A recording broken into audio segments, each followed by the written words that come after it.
yeah, as most people that tune in already know, myself, Toxin, and Bojack are going to be here today. EU Sheep said his internet wasn't doing too well, so he couldn't make it. He said he might pop in chat, but it'll just be us three. So feel free to introduce yourselves. Toxin, you can go first. Sup guys, I'm Toxin, fellow streamer, friends with Talkin, and I think Sheep is lying about his internet. I just don't think he wants to talk with us. Oh man, shade thrown. Oh shit. I a little bit more on the introduction. Working on Holy Melee, and had a Bozon, or still have a Bozon, and using that mainly for farming, and I've been trophy farming for the last little while.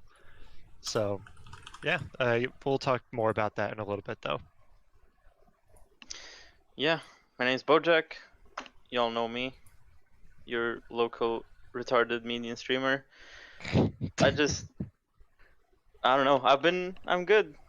I've been working on my YouTube videos lately. I try to stream more, and yeah, as Toxin said, we're gonna talk about what we've been up to, with our builds and stuff, later down the line.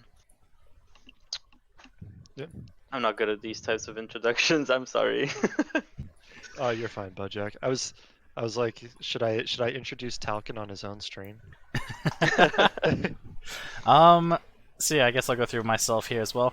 So I'm Talkin. Most people know I play Pallies. I've respec out of Unholy Melee into Vesseldin. I'm currently trophy farming. I need 2 trophies, and then I'll be set to go pushing Rifts. Gonna aim for tier 15 this season. Other than that, I've started up a series, I guess you could say, of I'm gonna be playing builds that I haven't played all the way from level 1 to 130 and trying to do as many bosses as possible on those builds and then giving away all the gear at the end of it. I think I have a trap rat right now who's in Act 2 or Act 3 normal, so we haven't gone too far into that yet. I started a trap rat with Mrs. Talks, but I haven't been playing it because she doesn't play with me very often. Ah. Yeah. But so I gotta ask, why did you transfer out of Unholy Melee? You just are too in love with your Vesseldin, or?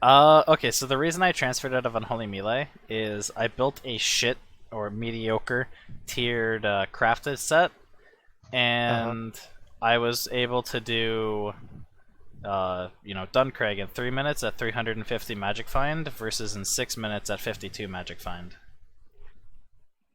Huh. So, Well, that's certainly different. yeah. Yeah. Well, I think Unholy Melee is still one of those builds that lack identity at the moment. It just received a major overhaul. It went from being a complete trash build to semi-sustainable. So it still being able to do Duncraig and do bosses, and it being in the current like tier. We will talk about tier lists in a bit. Is still a good thing. They can only go up from here. I feel like it doesn't. It's in a good spot, but it needs like an extra umph to be in a really great spot. Yeah. I was actually going to ask about the changes with the Hammer of Yalm and how that affected the Unholy Melee. Because for those of you that didn't know, there was a patch earlier this week where they fixed the Lightning Pierce on the Hammer of Yalm. Yeah. I've been meaning to test it. You haven't? I was gonna ask, in the 1.2.3, was that the only? I got I got the patch notes here, so I'll go ahead and just read them really quick. Oh, So 1.2.3, Shapeshifter Mercenary Bloodlust now gains level as he levels. They fixed the tooltip of the Guardian of Skosglen. Is that how you say that? I think so, Mhm. yeah. So it's 2 to 4 elemental damage per 1 strength factor, up from 1 to 3. So a little bit of a boost there. Mhm. Fixed Hammer of Yalm. Fixed Guardians of Gaiua? Gaiua? I think that's the new Oh, boss. the new Zoran. Yeah. I'm not looking forward to that fight. So they fixed that drop rate. Two-handed dexterity weapons bonus EWD changed to 25% instead of 21. Abyssal Shrine improvements and fixed various cooldown on item tooltips. So I don't know what that means, but that's what I was given. Yeah, I'm actually really curious of what it means by fixed the cooldown. Yeah. Because there's some things, like I found out, I was messing with the Sky Siege bow, and it apparently shares the same cooldown as Colosseum. But Ooh. Yeah, I was really disappointed. I would Colosseum and then have to run around for 3 minutes and get 3 seconds, and get 2 seconds out of the 5-second debuff from Colosseum. Yeah, that kind of sucks. Other than that, I was able to Fautsonville in it, surprisingly.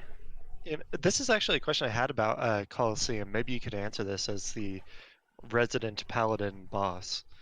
But so when it removes the 100% of target defense, it removes 100% of target defense. Do you not need attack rating at that point once their defense is removed? I don't believe it works that way. I think it works as like bonus defense, so equivalent to like TCD. Yeah, it Okay. would be way noticeable if they actually removed all of the defense. Yeah, because from what I understand, defense means that your percentage of getting hit drops the higher your defense is. And then if you have 0 defense, then you're at the max chance of being hit, which is 95, and that's what attack rating does. And so I was just curious about the logistics of that. Yeah, the minus percent defense is not ignores target defense. Like that's what bypasses defense entirely. I believe it's just a debuff that reduces your total defense, like the TCD, total character defense, by 100, which doesn't actually Gotcha. equate to minus 100%. Like if you get 100% TCD, your defense isn't going to go up near as much as you would expect it would. Like, I've got characters that have had 1500 TCD, and they still sit at like 2500 or 25,000. No, sorry, 250,000 defense, which is not that high, right? If you look at like a barbarian, they have to push like thousands of TCD to get to like their 2 million defense point. So I think it's just how like the mechanics work. Enemies have a base armor, and then they have a TCD effect that like multiplies it, and I'm sure that gets increased via difficulty, and then it's just that multiplier that gets reduced.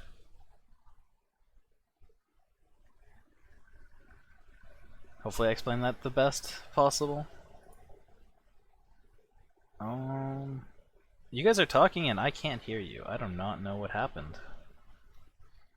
Everything is breaking on Discord today. Oh. Alright, I can hear you guys now. I have no idea what happened. Alright. Okay. So what I was gonna Stop say breaking is, things, man. I tested it. I tested this today. One of my viewers suggested that I use Spectre Colosseum in order to get my Edirims to hit the mobs in Toraja better, because currently they need like 5 or 6 hits before they can actually hit them. Yeah. And Colosseum in itself is pretty clunky. Like, you can sometimes jump on mobs and they wouldn't get debuffed. You could sometimes jump on mobs and the mobs from the point that you jumped from are debuffed and not the ones that you land on. It's clunky in that sense. And I noticed that the mobs that got debuffed still needed like 4 or 5 hits to be hit. So it's either it's not working with minions as intended, or it's just not removing all of the defense, just TCD. I'm not entirely sure on the logistics of that. My biggest problem with Colosseum is that sometimes it'll cast Colosseum, but I won't I won't warp strike to the area. I'll just sit there. And I will be fully expecting to warp strike, and then I don't move, and I'm like, the frick happened? And my cooldown timer starts, and I'm just standing there. I'm like, well, all right. Yeah. I guess I'm just gonna stand here for a second. That happens with any teleport or warp strike ability. Yeah. And I think it has to do with like an old Diablo 2 bug. So Gal. like the old bug would be, for example, if you had too much FCR or faster cast rate and you were playing a Yeah. a sorceress, you would teleport forward and then backward. Yeah. And so I'm wondering if it has something to do with that sort of inherent Diablo bug, that it just doesn't move your character properly. It's probably because the engine is 20 years old. Yeah, exactly. When are they just gonna make their own game? I remember us saying that on the podcast last week, and Wist was in chat, and he's like, "Just make your own game. Yeah, Why not just make your own even game?" Marco messaged me, and he's like, "That's a nice dream to have." I That's mean, his, yeah, that's his way of saying like, let it go. Just Yeah, Yeah. like it would be nice, but it's not a feasible option, I would say, right now. yeah, yeah, definitely. but I can dream. Yeah, we can all dream, right? We can go to bed at night and we can dream that we're playing a proper standalone median, and then we get up and we play this median, and just imagine that it's the standalone that we dreamed about. Simple as that. Yeah, yeah. I mean, that's what I do every day, and it keeps me from going to bed and crying myself to sleep. Or we could be like Uber and be on our 200 whatever Laz kill trying to get the trophy. I feel Poor guy. I feel so bad for Uber, man. I hate trophy farming, and he's doing one of my very least favorite bosses ever. What? Dude, Laz is like the best boss in the entire game. I hate fighting Laz. It's the best designed boss by far. I don't even know the But mechanics. yeah, I know you I just can see run. why people don't like to fight him. It's just the mechanic itself makes the fight practice dependent. Like once you get down the rhythm, you have the gear. It's just about execution. I mean, I don't disagree with you, and I would argue that that's the case with a lot of bosses and with a lot of Ubers. But I don't think that's No. going to make me fall in love with Laz anytime soon. Yeah, for me, my favorite boss in the game is probably Cabraxis. Yeah, same. Cabraxis is like just like Laz. It's all about knowing when to go in and when to go out, but it's a much more toned down. Laz is on a whole nother level.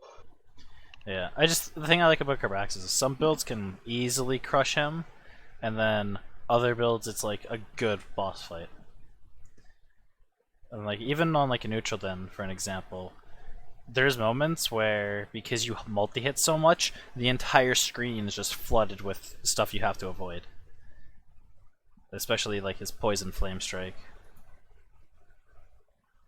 Yeah. Yeah, there's a lot of.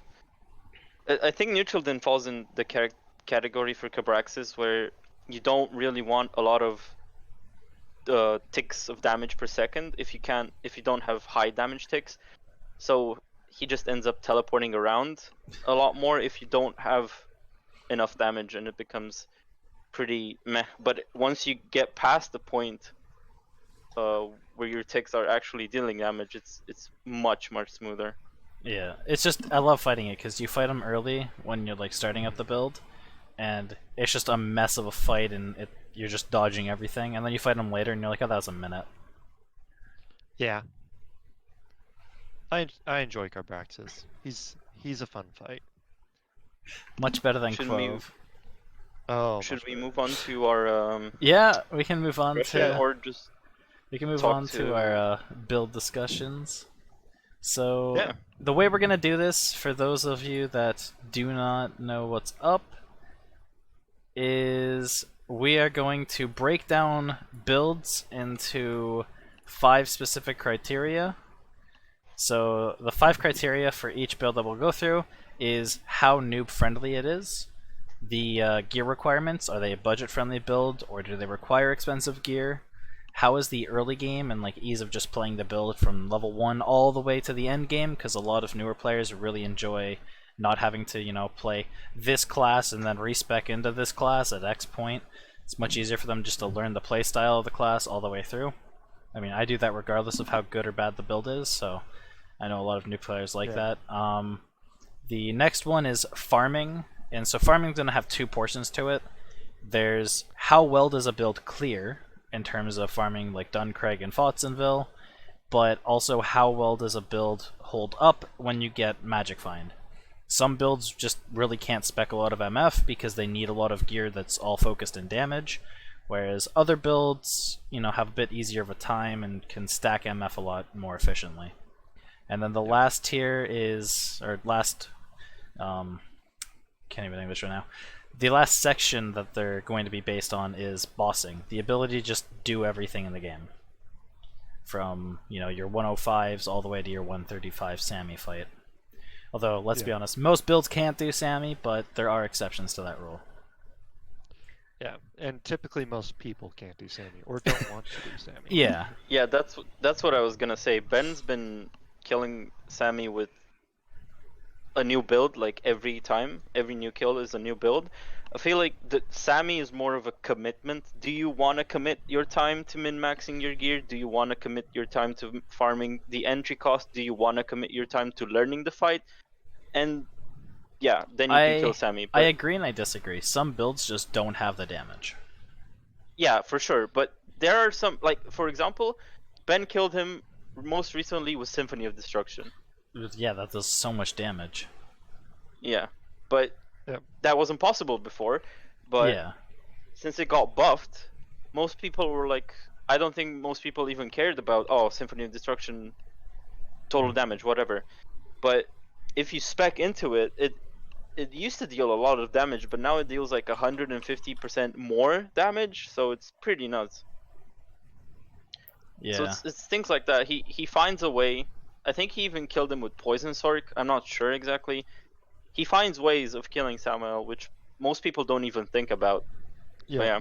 Yeah, I feel like it's one of those really interesting things. Like, at the start of Sigma, Poison kind of got this change, right? And everyone's like, Poison's still garbage.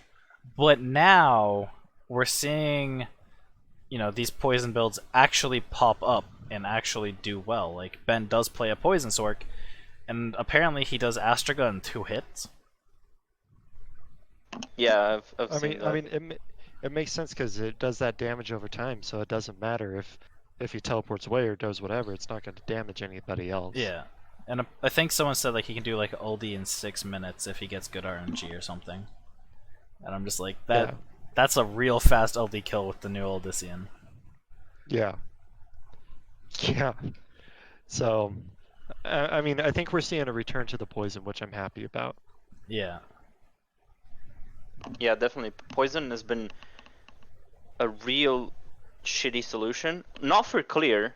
Poison was always decent for clear. Like, Poison Sork was good for farming. Pesty Necro was insane for farming. But now you can actually boss with Poison, which was... I'm pretty sure it wasn't possible before, like, at all.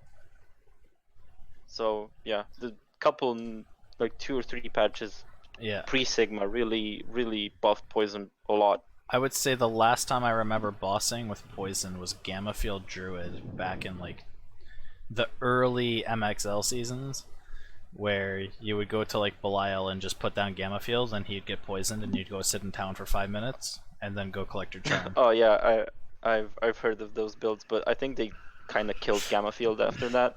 Yeah, they did. But like that's the last time I ever used Poison for a boss. Yeah. So yeah, I guess from what I understand, Gamma Field's pretty sad now. Yeah. From what I've heard from. I've seen the damage. It doesn't look very good. Yeah. So yeah, I'll bring the Sinmore stats up on the stream here so people can see it. So we'll pretty much just be going through the classes shown on here. I think we'll just start with like Amazon and move our way down through the list of what everyone's playing for Amazon, then to Assassin, Barbarian, Druid, Necropally, and Sorceress. If we don't get through everything this week, because we are, on a shorter time span than our first podcast, because some people do have to sleep and such, then we can always continue on the next podcast. Like, if we only get through half of the characters or something, we can continue it on the next one. Yeah. Just because I don't want the stream to go too long. Yeah, and it'll be nice to get this tier list done, because then we can adjust it later. and during Yeah. at the start of new seasons we can give an updated list. Yeah, like once we have this tier list completed, it's much easier to go back and revise it. Like Yeah. that's the same way with making a build. For example, like Bojack has build guides, I have build guide. Well, a build guide that I was a part of. It's much easier to go what changed. Okay, this weapon's no longer usable. What do we use instead? I had a build guide and then they took it down. Oh really? Yeah, because it was I put it up right at the start of Sigma, like right before Sigma started, I should say. Oh, And they're like, oh, like this is fine and all, but like it's not useful anymore because Yeah. everything changed. And I was like, well, screw me. yeah. Alright, so the first character is going to be Amazon, and we're going to go with the Boson, which has 57% of all Amazon players above level 105 playing it. Ooh. So I know that... Are you showing it on stream right now? Like the rates? Here, I forgot to press that button. There we go. So, yeah, Boson has 57% of all Amazons level 105 or higher. And I would definitely say, looking at gameplay from Morph Stream, I've watched his Boson, it has pretty solid clear speed. Yeah, it does. Boson does have really solid clear speed. Does really good job. It actually survivability now that Dragon Lore has that DR, and if you get a decent weapon, like you don't die too often, which is kind of nice. But leveling is not fun as a Boson. Yeah, definitely. I've seen Morphed as well. Was it? I catched one of his streams lately, and he had this insanely crafted Natalia's chest with like 200 something flat damage and minus 40% max life, and he was still at like 18k life, and he was clearing Duncraig so fast with the Windforce bow. It looked amazing, to be honest. Yeah. It really is amazing. But he spent like I think 500 TG on UMOs for that chess piece, which totally makes sense, but that may not be something that people want to do generally. Well, with your experience, Talks, because you've played a Boson, how would you say it does? Because I know like he recommends going honorifics and going with a crafted bow or like a Hell Reach or something early on. So with like that, more achievable gear level, how did you find it? Actually, it's not bad with once the gear for clearing is not expensive and it does clear pretty well. It's not the fastest clear until you get a semi decent sacred unique, but you can do just fine with it with a crafted bow. Like you can clear Duncraig. I would say with a crafted bow, you could probably clear Duncraig in what, 10 minutes? Which I know that's longer than most people want to spend, but I mean, if you're using honorifics and a crafted, that's pretty quick. Yeah. And then you can get into Fotsnaville pretty easily. You level up just fine. Your MF is really high because again, you're using honorifics, and so most of your stuff has 30% MF.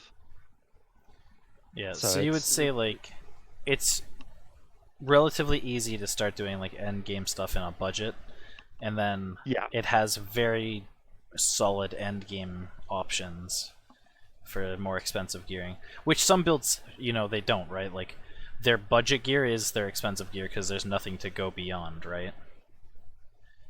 Yeah. And then, so you basically go from budget to your best in slot crap. Yeah, like a Throsin, for an example. You're using a low throw knife until you get a Zis rune, which is a really big gap. Like you're going from like a level 65 weapon to a 120 weapon. Yeah, that's true. So yeah, so in terms of farming, it seems pretty simple. Like just from what I watched with Morph. like he was able to do Duncraig pretty effectively. I saw he got a lot of good loot too, so clearly he had good MF. And I watched him before he had the Wind Force, so I think he was still using mostly honorifics back then. And Yeah, I would say and- he was doing like 5-6 minute Duncraig runs. Mhm. Yeah, and that's when he had all of his honorifics, and now that he has his Natalia's Deception. Is that Mhm. what the chest? Yeah. Yeah. Now that Yeah. he has that and he's got Wind Force, he's running it in 2-3 minutes. Yeah, the bow is really insane. Yeah. I'm curious how he's gonna farm what's it called? Fotsonville. Has he started? Or I've messaged him about it and like asked him, and he said that the Necrobots are still a nightmare for him. oh. And Yeah, that's just with 'cause- any 'cause physical they're- build. Yeah, because they're immune to physical, or they absorb physical, or whatever you Yeah, want to they're say. extremely resilient when it comes to that. But I have seen his build in Fotstonville, and with the exception of Necrobots, he clears everything pretty much as fast as he does Duncraig. I was gonna say, on my Pesty Necro, I was doing the exact same thing. I was clearing almost everything except the poison immune mobs, the harpies, back when they still had immunity, and it was still worth running because you could just run around, kill everything. You're missing like all the harpies, but it's still better than doing Duncraig because you have a chance at a triple SU, Yeah, and you're getting more shrines in general and more jewelry as well, like rings, amulets, and unique jewels.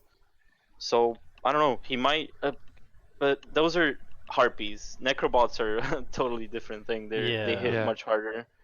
I think an easy workaround is just swapping to Barrage. The downside to that is you don't get your leech when you use it because you're not doing Yeah, any I think physical. using a combo of the both would be how you would farm it efficiently. Because you Exactly, you so- worm shot everything down and then you barrage what's left, sort of thing. Yeah, exactly. And so you do have to get close in with the barrage, but if you get close, pop barrage, chances are that everything's going to die very, very quickly. The Necrobots especially because you're doing that tri-elemental damage and none of it's physical. Yeah, I mean, you're not leeching off Necrobots anyway. Yeah. So So yeah, it would just require a little bit of stuff like that. So for the boson, how skill required would you say it is? It doesn't look too required once you get to a certain point. yeah. So there's when it comes to skill requirements, newer players often have hard times with skill switching. Older Yeah. and more veteran players, they enjoy skill switching. It makes the game interesting. Boson does not require a lot of skill switching at all. You cast your buffs. They each last 10 minutes, and then you shoot everything down. And so, it's actually very basic on the gameplay. But it does require a little bit of skill when it comes to dodging crap and and knowing when not to enter a fight Yeah. or when to push forward and whatnot. So it's more difficult for the dodging aspect, but the gameplay itself is not. But because it requires that dodging and a lot of new players don't have that, I would say it is higher end on the difficulty scale. For Yeah, new players. definitely a 3 or a 4. I think that this kind of build is the difficulty really ramps down the better your gear is gonna be. Yeah. When you're Yeah. just starting out, it seems almost impossible. You can get one shot off screen. You can get one shot for being too cocky, not clearing sufficiently, or just trying to get charms. Boson, I was gonna ask, are these people also killing Ubers with Boson? Because if they don't, Yeah, then that's a 5 out of 5 difficulty for Ubers. You can do Ubers actually fairly decent with the bosons. Some are obviously more difficult than others, and that's the same with most classes. But you're not going to have too much difficulty with 115 and below Ubers, which is really what you need before you start clearing things pretty well. Mhm. And so when it comes to charms and stuff, I want I don't think the boson struggles too much in that area. Yeah, like for Okay, so the Ubers that I only with see, the. I think like the Sorry. Go yeah, ahead. I think the 120 is where it's gonna really struggle in my opinion, because you're gonna have Yeah. stuff like Cabraxis where he's jumping on you. Actually, Kerbraxis was one of the easier boss fights with the Was boson. it? I'm was, surprised. I figured surprisingly. him jumping on you was gonna make it a little more rough, because he's It, forcing it, you it, into close it quarter. is a little bit rough, but you're able to move so quickly from wild and free and that hit recovery that you're able to get away from him fast enough and then worm shot him to get your life back. So he's not actually too hard. But his fight does require some skill and knowledge on how the fight works, obviously. But um, he was actually one of the ones I had an easier time with. And then Yeah, because he only jumps on you once, or if you just go out of his AI range. So he jumps on you once. He does his voice line, which actually like mini stuns him for a bit. You can use that to cheese, but only on like really bad builds. He jumps on you, you just run around him, and he's pretty much dead. Yeah, and not only that, and people are mentioning this in chat, and I was going to get to it, but you can use phalanx to. You just pop phalanx, you run around for a bit. You pop phalanx, you run around for a bit. does Phalanx have a cooldown if you supermax it? I think it does. I believe it does. Because I know it used to not. Like, you used to be able to get it to have no cooldown. Yeah, I believe it does, but if I'm not mistaken, phalanx does weapon damage, and so you still get some leech from it. Yeah, it's 100% physical or your weapon damage. It's the Yeah, highest I don't ratio. use phalanx myself too much. It's not a skill that I enjoy using. Like I know it's good and everything. It's just I use it only when I need to, and that's just me. And morph is kind of the same way. Okay. But so you can judge me for that. So we would but say, like, phalanx can be used. overall the difficulty is probably like at a 3 I'd put it for I'd put like it like skill I'd level. put it at 4. I'd put it like a 4. Okay, so like how we're doing the system is 5 is noob friendly, 1 is not. Okay. So the a 2. the lower the number, the harder it is. Yeah. Okay, so then I would put it at about a 2. Okay, so Yeah, a 2 is fair. in terms of its bossing ability, where would you put that? I think about it, maybe a 3. Just kind of like towing the middle line. Yeah. Because I'm leaning towards 2. Once you get the SU that gives you rapid worm shot, bossing is easy. But until you get rapid worm shot, bossing can be kind of difficult. So I'm leaning towards 2.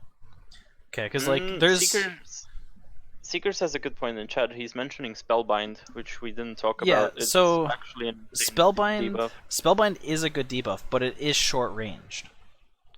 Yeah. Which is putting you in a bad position to cast in the first place. And Spellbind's not going to help you for every Uber, right? For Quoth the Sin, is there an easy way for a Boson to get enough physical damage reduction and such for Quoth? Actually, yeah. Everybody can do yeah. Quothtin face tank. I guess they nerfed his Quoth, damage you don't now, need, right? They actually did nerf his damage by 33%. It was easy before, but now it's even easier. If you just stack P-gems in your body armor, you go for the life Uber skill, which gives you an insane amount of life. Paragon. Flat DR on Rings and Amulet, and if you have any TU that gives max res, Ellie Absorb, Flat DR you're gonna face tank him no matter what. Like it's super easy. And especially with your budget gear, like it's very easy to make honorifics for that fight, and so you can just like it's super.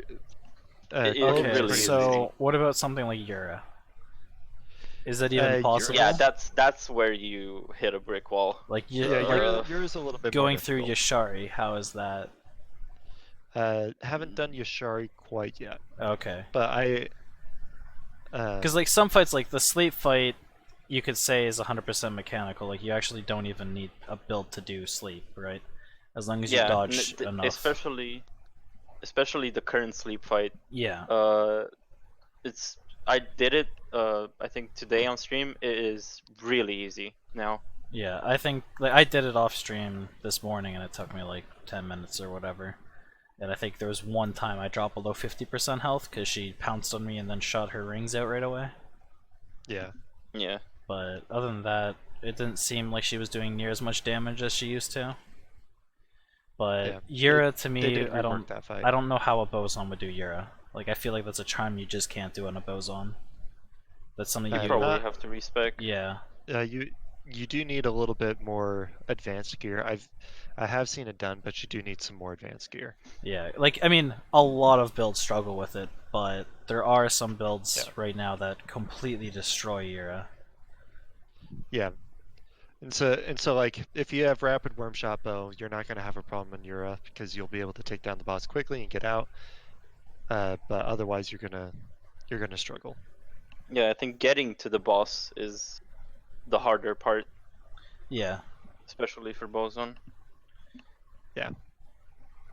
because you don't have the same defensive tools on a Bozon like you would have on pretty much any other ranged character. You know, like Throsin has his Exactly. block going or has block and dodge going for it. Trap Rat again has block and dodge going for it.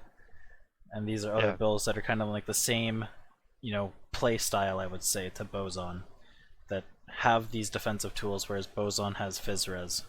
And a lot of Yura damage is poison. Yeah.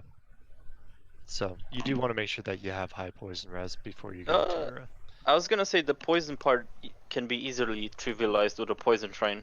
You don't get affected by poison if you have a poison shrine. So just Yeah. I mean, Yura you could. itself has 4 shrines right at the entrance in the ruins, so you can just rerun that, get a poison shrine, and you're golden.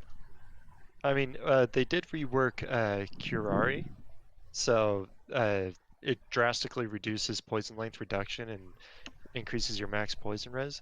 So I guess if you wanted to, you could use Curari in Ure, because basically any poison damage when you have that Uber skill does nothing, Yeah. in my experience. Yeah, I still like. I feel like that's one of the ones that's going to be really hard. And same with Astraga. Yeah. I'm not sure how you do Astro on a Bozon. Because I Yeah, feel like I was gonna yeah. say. I feel like your worm shot, even your phalanx with bad positioning, is going to be Well, killing the totems. you'd probably use Trinity Arrow because that Yeah, that yeah, goes directly Trinity to the Arrow. target. Yeah, but it would be a little bit difficult for clearing the stuff around you without damaging. I mean, that's with every build though. You would just have to back up and probably do barrage. Yeah. Yeah.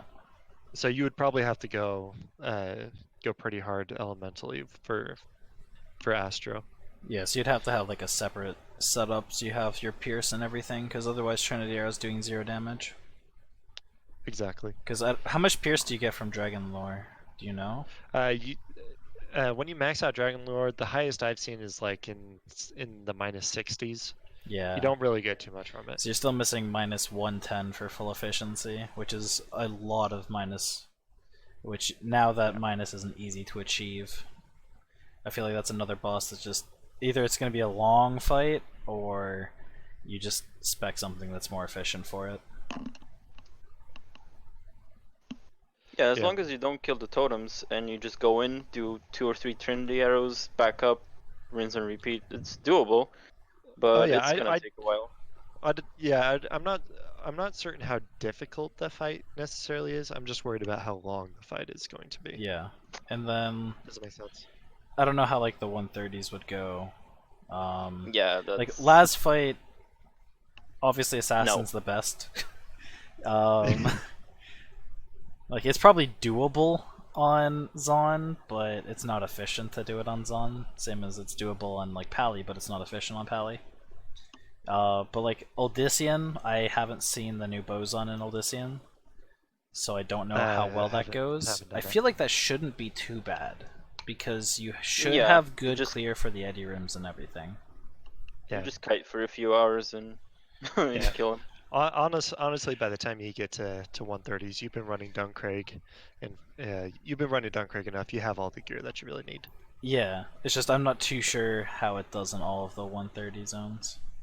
Yeah. Like, I don't know if it can do Void. I don't know if you get the regen to survive Void.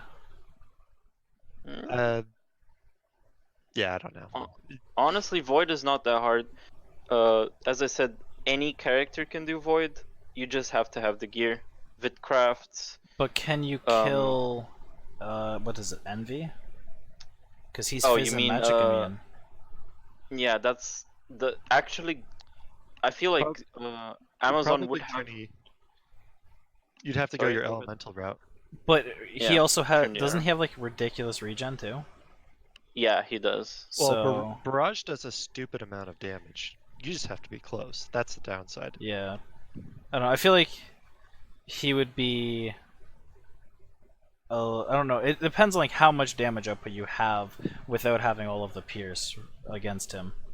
Because he has like the Malik degen attack as well. He's just an annoying fight. Yeah, Envy's probably the hardest part about Void. Just not even the last fight is as annoying as Envy. No. So I guess where would we what do we give the Amazon overall for Well, boss if we go fights? like the early game, you said is pretty weak until you get some stuff going. So maybe like a 3 out of 5 for the early game. Yeah. And then the gear requirements, I would say maybe like a 4 out of 5 because you can farm in honorifics, which is a really big bonus. A lot of builds Yeah. need better things than that. And you can actually just use TU bow. TU bow and honorific, so I would say 5 out of 5 on the gearing. In terms of like how budget friendly it is. Yeah, it's Yeah. really budget friendly. So you would say 5 for. Alright, 5 for the Yeah. gear. How about bossing? 3 or 4? I'm gonna say 3 for bossing, What do you just think? because it requires a bit of gearing to boss comfortably. Honestly, I would say if you're gonna go a Bozon, you wanna farm. Yeah. If you're planning to do everything on a Bozon, it's as a new player, it's probably gonna be next to impossible. What I would say and suggest to every new player is if you're gonna play a Bozon, just as you guys said, get the honorifics, farm Duncraig, get the items, get the TG if you like to trade, and spec into a different build, a different build that's more efficient for every boss fight. Maybe some other like Bloodzon. You don't have to switch the character, but I wouldn't suggest going Yeah. into the super Blood high or Storm, end. probably. Yeah, I wouldn't suggest going into the super high Ubers with Bozon unless you know what you're doing and you have the right gear. Yeah. So so on the bossing, where does that put us? Because I think we generally agree. About a 3, I would say. Like, you can do what you need to early on, and then you can farm this. Like, you can get to the point that you need to get in terms of charms and stuff to be able to comfortably farm, right? It's like the 125 charms are more of defensive charms. Astra goes a lot of life, Belial's a lot of life, stuff like that. So Yeah. those are more required charms for when you're pushing harder bosses, because that's when you want that bigger health pool. But I don't think those are as important when you're doing, your very basic Duncraig runs and such. Yeah. So I guess so we got farming at so farming is what, 5? 5 out of 5? Gear is 5. Early game is 3. Bossing, I think we'll put that at a 3. Because I feel like Yeah. it gets to the point you need to be. And then Yeah, for noob friendly, what are we putting that as? that one's really hard because it's semi-difficult in the beginning, but it gets easier as you play. Yeah, it gets way easier the better gear you have. But as a new player, it might be super frustrating to get constantly one shot. And So a 2 or a 3 then? yeah, it's a 2 probably. I'm gonna say it too, and Alright. people may disagree with that, and that's okay. So I think that puts Puts it at That a actually puts the Bozon pretty 3.6 overall, which is above average. yeah. So So I think that's like a B tier, if we're doing S A B. Right. Yeah, it's Using that ranking. definitely a B tier overall, but it's definitely S for farming, which is Definitely. which is what people are actually doing on Boson. Is just MFing and farming is definitely Oh, an yeah. S. Yeah, I think how we'll do this is we'll just go like the overall experience of the class because it's easier for newer players that don't really know what they're doing in the game. They don't know if they want to just farm or if they want to try the bosses to be able to, you know, look at an overview, be like, okay, this class it just does really well in general versus this class Yeah. is only really good at this. I'm thinking about it. I don't know if I think it might be A tier. Like I think it's good enough to be in A tier, not B tier. I would definitely say in terms of farming, yes, but in terms of the new player experience, I'm not 100% sure. Like in a veteran aspect, yes, but in a new player aspect, no. The only reason I bring that up is because with the new player aspect, that's the only aspect, with the exception of bossing, that it really kind of falls short. Yeah, and I want to try and have this tier list incorporate a lot. Like we get a lot of new players, right? Yeah. All right. So we'll keep it at B, but it does have strong potential. Yeah. Yeah, definitely. I would definitely say like Alright. the tier list. If we were to split it into two tier lists, we'd have noob friendly tier list and then veteran tier list. In noob friendly, I put it more in the B category. In terms of veteran, that I put in the like A category. Yeah, a strong A category. All right, so So let's move on to the next build, which is the Bloodzone. I'm just saying it's an S If we go category. this in depth on everyone, we're gonna be in trouble. Yeah. Yeah. Very well. I'm just gonna say Bloodzone's an S category. Well, I mean, let's talk about it just a little bit. Yeah. So I'll go into it because even though I haven't played a Bloodzone, I play Magic Missile, which is typically just what you're Yep. playing as Bloodzone. So Magic Missile, it destroys bosses and it destroys packs of enemies. Yeah, it's super good at farming, super good at bossing. If I'm not mistaken, it has a lot of life, Oh yeah. pretty high Like, defense. I think you can hit like 30,000 HP on it, no problem. But what about gearing? Is gearing difficult with the Bloodzone? It can do FOTS and Villain TUs.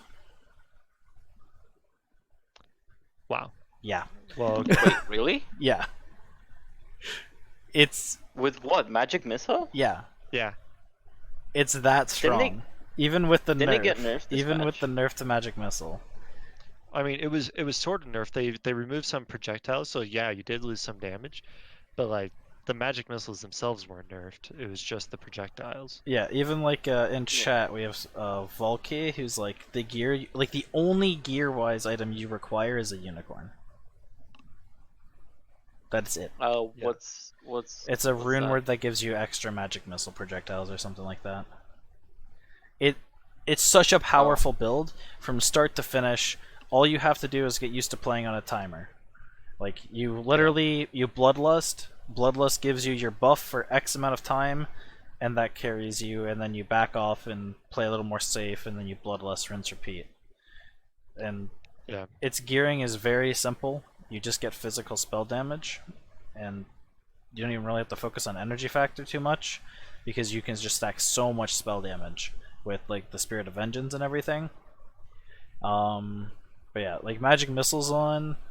I don't even think we would need to talk about Fires on because let's be real, they don't even compare.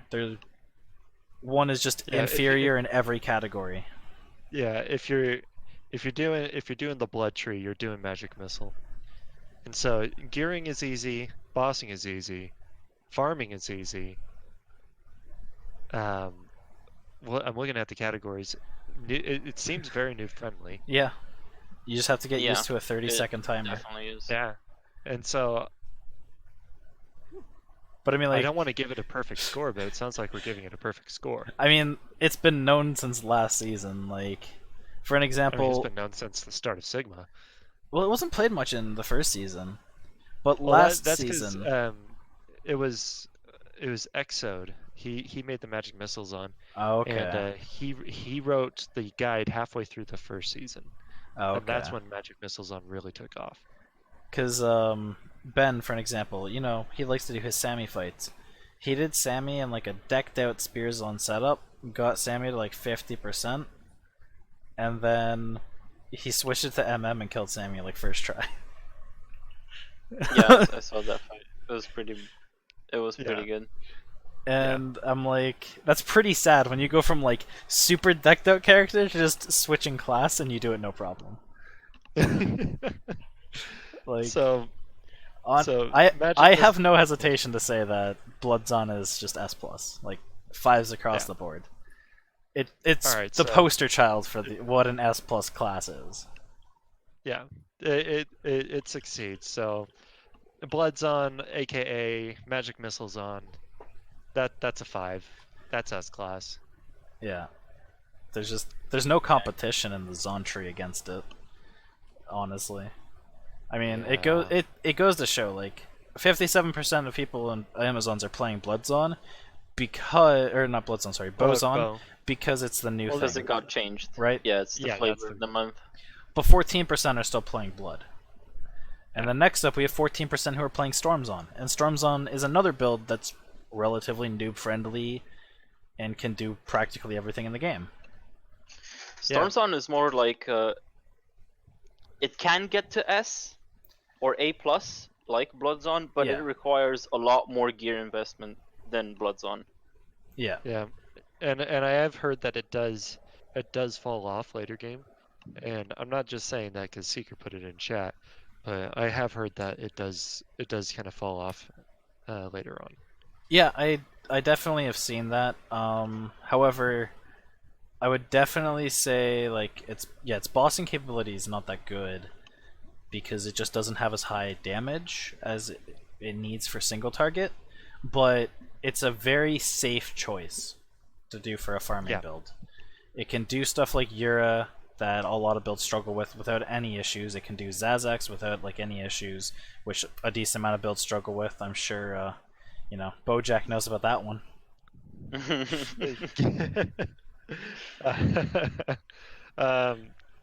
Yeah, so maybe kind of what we're talking about is 5s across the board with the exception of bossing. I would Yeah. say maybe like a 3.5 on bossing. Because it Alright, can so- do the bosses for the most part, but they're slow. I think a 3.5 is a good number to put. So what's our average for the Storm Zone? Let me just. Because I think that'll determine where we put it between S or A. It's a 4.7. All right, so it's A tier.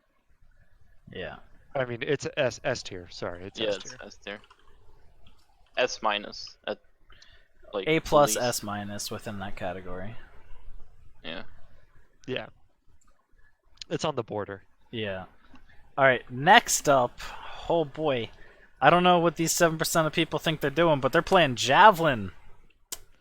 I mean, we have heard mystical stories about Javelin with the O skills. Yeah. Yes, we already discussed the boson. Just got someone in the chat who asked that one. So, Javelin. Yes. I've played Javelin in Season 1. I played it Season 1 as well. It was the worst experience I've had in Median. Me too. I didn't want to say it. And this is coming from I did someone, not- like, I don't know about you, but I loved old Proxon. I don't know if you ever Yeah, played it. same. I was gonna say Proxon was my favorite build of all time in this game, and yeah, now it's Yeah. pretty much dead. I tried Yeah. replicating it, and it literally, I struggled doing Sunless Sea at level 115. Yeah. So we do understand. We do have to say that if you have the proper gear, it is playable. But I don't know if it's very enjoyable. Well, if we go through the criteria, right? How is it on Yeah. bossing? It's not good. Your Not main good. damage source requires corpses, which you can't get in most boss fights. True. So I'd put about a 1, right? For farming, Yeah. I could say, maybe a 3 or a 4, depending on if you have stuff like a Heartseeker or the new Javelin skill set with the O skill stuff. Mm-hmm.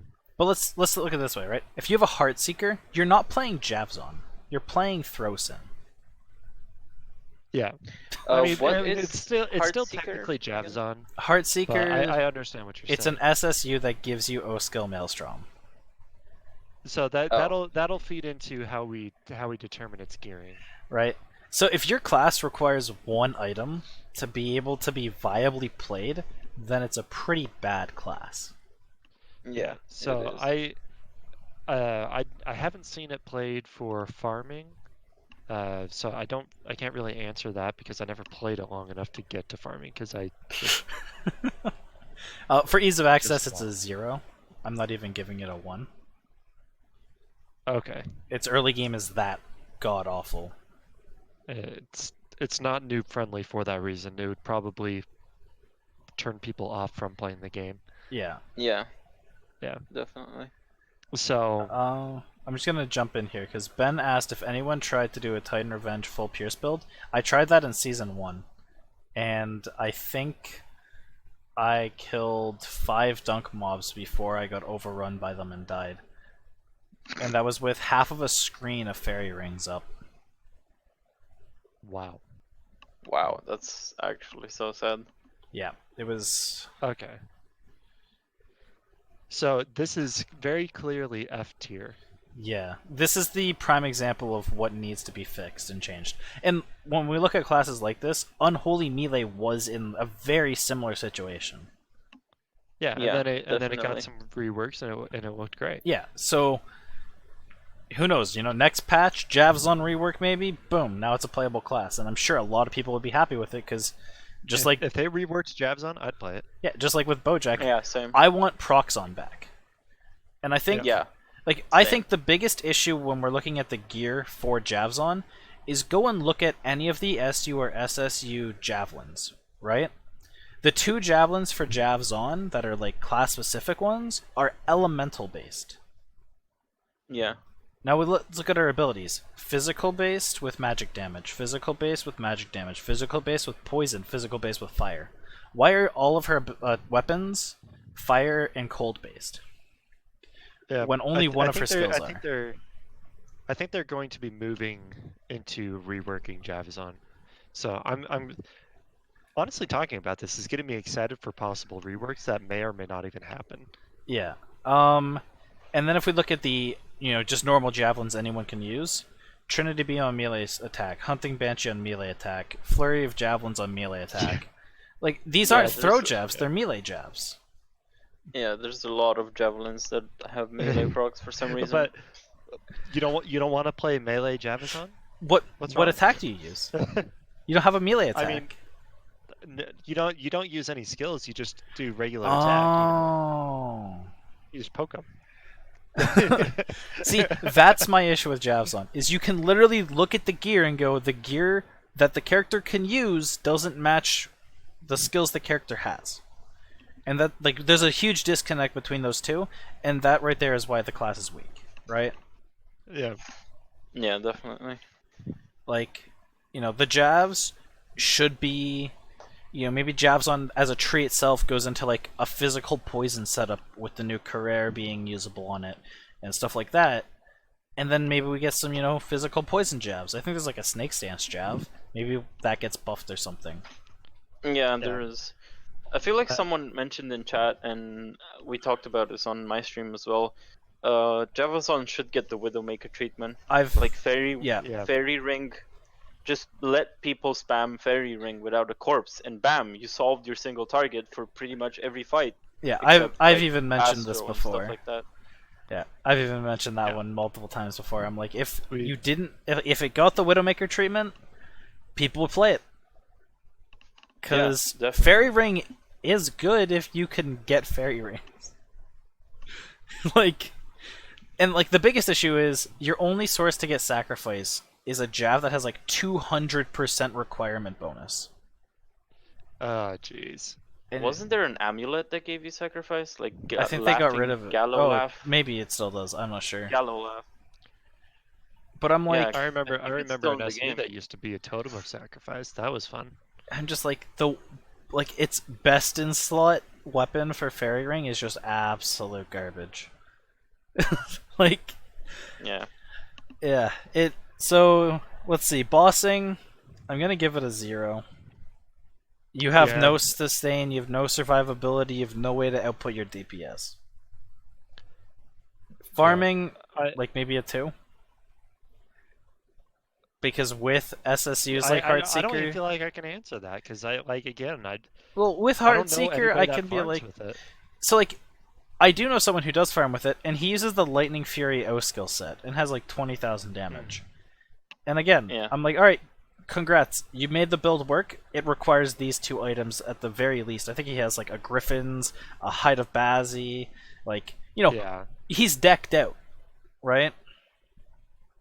So I don't feel like it's Yeah. in a good position in any way for farming. So maybe even a 1, just because you have to have X items to make it viable.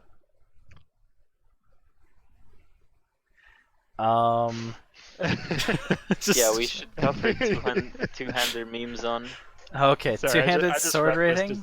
Wisdom's message. Yeah, so did I. Oh man. Um. So yeah, in terms of gear, it is not budget friendly. It's extremely expensive, so a massive 0 on that. Again, you need specific items. Early game, I've tried early game talks, and you've tried early game. Incog tried it and quit the season because of it. Last Yep. season, it's that bad. Yeah. So this is poster child F tier. I say we give this a 0.5 overall. this- Yeah, This is absolute trash. Um, It has so much potential. it falls short in every single aspect. Yeah. All right, next up is the Spearzon, and Spearzon got a buff. I haven't tried Spears on since the start of Sigma. I tried it pre-Sigma. So much of my information on the Spears on is a bit outdated. Do you guys have any updated info on Spears on? so Not really. All I ever know about Spearzon is the fact that it requires a lot of gear, and it's really only good in certain zones, like Triune, Teganze, maybe Duncraig. All these is just basically for farming. That's it. yeah, That's all That's all people say about Spearzon. It's just I mean, farming. it when I played it before, it did a really good job at farming. Like it was great at clearing crap. So I can jump in on this one because I did play as Spearzon. Great hunt, amazing for killing bosses. Oh yeah. Oh yeah. It did get nerfed this patch, but I don't know if the nerf is actually that much to make it bad at doing bossing. In terms of farming, it actually got buffed this patch because Pounce now does more physical component than it did before, which gives you more leech. Ooh. So your sustain has increased when it comes to farming, which was what it kind of lacked. Yeah. So I would definitely say, in terms of farming and in terms of bossing, it's probably in like a 4 tier. Right? Mm-hmm. Because it has good damage, it has good leech, and it has a decent inherent defensive kit with Lioness giving you a lot of bonus defense. And then you couple that with balance, and you're just like you get hundreds. Also, of what thousands Ekitel mentioned, it got a Pounce got a weapon damage buff, and Karare got a buff. These are all really good farming buffs, but Pounceon was already decent to good at farming. So Yeah. these are not the buff that Pounceon needs, or Spearzon, because Pounceon is just farming. Yeah. It's not the buff it needs, but the one it deserves. I would say pre-Sigma was good at farming, but when Sigma rolled around, I feel like it dropped down a few tiers. Yes. So Same I feel like this is same bringing it as back Wolf to Druid. where it was.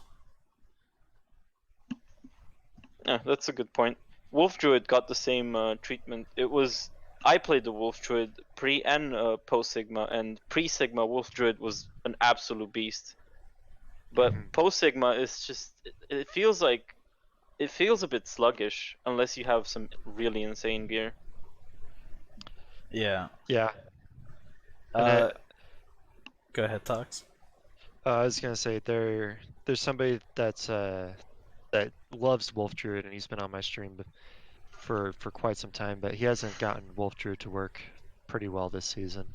So, but we're not on Wolf Druid, right? We're still on Spear. I Yeah. don't know why I'm Yeah. talking about Wolf Druid. I would say for Spears on, 2 of their abilities are useless. Like, let's be real. The Great Hunt, Lioness. Lioness, what Great are Hunt, the and other- Pounce are the only 3 Spear abilities I even know. Yeah, I don't think I don't even know what Hyena- the other 2 are. Like, I don't even know if they're ever used. I feel like it's just You know, I gotta pull up the site so we can actually read what the skills are. Game documentation. I don't know. Last time I checked, there was something like you spawn orbs and you pick up orbs. Does this? yeah. I don't even know does how the that- mechanic works. Honestly. Oh, it's a Hyena Strike and Takedown. I've never used either one. I think Hyena's poison, isn't it? Yeah, Hyena does poison, but it spawns a health globe. But So you that don't might really be use Hyena Strike. that one might be better almost now ever. with the Cure. Yeah, and then Takedown, it says Spear Attack that raises attack speed and defense. So you hit somebody with Takedown, Oh, okay. you pounce everywhere, and then you Great Hunt bosses. Okay. So yeah, I think it's maybe like a 4 for bossing and a 4 for farming. The gear, I don't think it's a budget-friendly build. No, I don't think I would put it Even out. No, even not at all. pre-Sigma, you needed like a heli helmet, which can run up to 100 TG sometimes, because 20% phys res on a helmet's insane. Oh yeah. The weapons are also really expensive. The last time I played one, the weapon that people were running was the 6 Earth Rune, I think it was. Spear. Yeah, six third spear. Or crafted with like something on striking. So A lot of people are talking in chat about the gear for the character. yeah, they're saying that it's a little bit easier to gear. They're saying that crafting that TUs get you pretty well, and then you can craft your stuff until you find better stuff. So maybe gearing is actually easier now. Yeah, because I don't know, the last time I played it, like, if you didn't have certain items, it was really bad. The same with, like, because the leech is fixed to be more usable now, it doesn't require as much, I think. So I think maybe we go with chat on this one and say that gearing is a little bit easier. Yeah, Maybe put it out like a 4 out of 5. let's get the chat's consensus. 3 out of 5 or 4 out of 5? Because I saw earlier, I think it was Seeker said 4, I believe. Yeah. Yeah. I was gonna say, even if it's easier to gear, would you still play it? Like, yeah, getting all the gear is way easier, and as Chad said, there's a lot of options, a lot of rune words you get into at every tier. But is it efficient? Is it fun to play? Is it worth your time to get mean, this gear in the first place? I mean, the fun to play is really dependent on the person. I mean, if you enjoy Warp Strike builds, then yeah. Yeah. It's simple as that. Some people may not enjoy Warp Strike builds, and I thinking about Curari and the pounce on abilities. I mean, this could be a really good Taganzi farmer, for example. Oh, probably destroys it. It used Yeah. to be really good for it too. That's what I said. Like, Yeah. every time people mentioned Spears on, they're like, Teganze, Teganze, Teganze. Yeah. I'm curious how it would do in Rifts with having Fizz and Poison as its main damage sources. Yeah, that's a good Because question. Rifts, Alright. they hit leech hard, but they made it have better leech this patch. So like that's another build I'd be interested in seeing how it does in that sort of content. Yeah. So let's say I'm gonna say 3.5 because this chat was pretty darn split on the gearing. Bunch of people were saying 3, bunch of people were saying 4. I see a lot more 4s than 3. I see a 3.5, a 3, and 3 4s. So I think we Alright, can well go with 4. let's go with 4. Let's go with 4 on gearing. Bossing, did we say 4 or 5? We for said bossing? 4. Just because Great Hunt got Alright. nerfed. Yeah, so and then farming. Farming was 4. It is a very fast farmer. So I just yeah, don't know how well- easy it is for them to get Magic Find. But in terms of stuff like Tagonzi, they should be really, really quick, and Tagonzi doesn't need it. So I think that gives them Yeah. a bonus, is because they're one of the faster Tagonzi builds now. yeah, Yeah.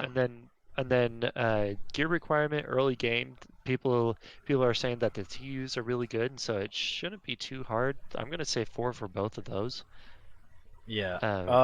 Skill requirement? There really isn't any skill requirement to Yeah, just Yeah. hold right hold click. your house skill. Yeah, you hold So down do we say a pounce. 4 or a 5? Because the only like I'm gonna for bossing you I'm gonna have say to know 5. like when to back off and stuff. That's about it. Yeah, I'm gonna say But in 5 terms of farming, for- a pounce like any warp strike build is hold down right click yeah, or yeah. left click, whichever one you've put it on. Oh, you have to use takedown. There, that's the skill requirement. You have to use one ability X amount of time, like every other build. Yeah, but that's the same as magic missile. So Yeah, it's the like same we were as talking about literally Bloodlust, so, every other build. You don't need hyena to regen when you're farming. I mean, I don't so think. so. Let's, I'm okay with a 5. How about you, well, Bojack? I'm okay with a 5 there. So this is Yeah, actually going to be a it's pretty high. pretty solid 5. So this is going to be a pretty solid build actually. It may not be very And fun. I mean, how we'll is say its that early I'll play. game? I've never actually Oh, played Spears on at the beginning. I've played early game Spears on. It's actually pretty easy. Is it? I assumed yeah. it would be. Yeah. Well, in my experience, it was pretty easy. Apparently, other people have had worse. The mana worse cost. experience. Yeah, the mana cost can always be something you fix, Yeah, that- though.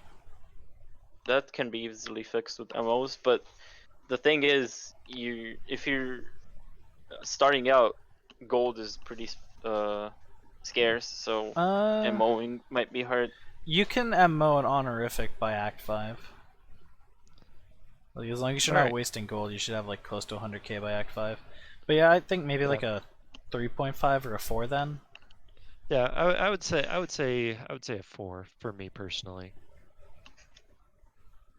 Yeah, little. I don't have any experience, so I can't really say. Alright, So what does that lead us to? throw it at a 4. And 4.2. So So above I think that's a Boson, just solid- under Stormzone in terms of overall. So I think that puts it at a solid A. Solid A tier. Yeah. Yeah, seems pretty decent.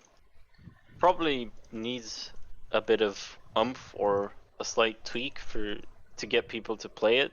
I don't know why it's the lowest. I think the If it's- reason I don't know why Javazon is higher than Spears. Yeah, that blows Yeah. my mind. I Yeah. think the reason that Spearzon is so low is a lot of people are like, oh, but we already have a Bloodzon guide. We have a Stormzon guide. Bozon's changed. Alright, these are staples. Is there a Spearzon Yeah. guide? I don't think I've seen one. I don't think there is. No, Like, I don't think so when we look at it that way, right? These 3 classes have, streamers playing it or guides for it. No one's playing in like the limelight. No one's playing Spearzon. That's true. That's true. So Yeah. this automatically pushes people towards these other classes. Yeah. So now we have to get to the class that everybody wants to know about, and that's the two-handed No, Amazon. no, it's not. It's the unsummoned Zon. Well, okay. The unsummon and the two-handed Zon, which may or may not be the same thing. No, the Unsummon Zone is focused on summoning, then unsummoning your minions, because this patch they got a. So I think they have a proc on death of fire cannonade, and now that proc can also proc when you unsummon them. Yeah, So I'm looking up. Okay. Hold that's on. what it is. So they have fire cannonade on death, which does a lot of damage. It's pretty No, much. I wasn't looking at that. I was looking at the sword to see if it does cast speed. Oh, okay. It does not do cast speed. Pretty much, when a fire elemental dies or is unsummoned, and I think resummoning it also procs this because it technically unsummons them. I hope so, yeah. They have So a chance to proc fire cannonade, which is practically broadside with fireballs. Yeah. So okay, so do you just continually summon Yeah. until they just? All right. Well, that makes it easier than summoning than unsummoning, because I thought Yeah. it had to unsummon. So like, like- for people who play like PoE, it's like summon raging spirits. You just hold the shit down, and eventually it kills everything. Yeah. All right. But so we have summons on. How easy is it to gear for? Is there actually any gearing in that? Like, does I mean- the I fire think there cannonade is, get just- bonuses from minion damage? I mean, it does.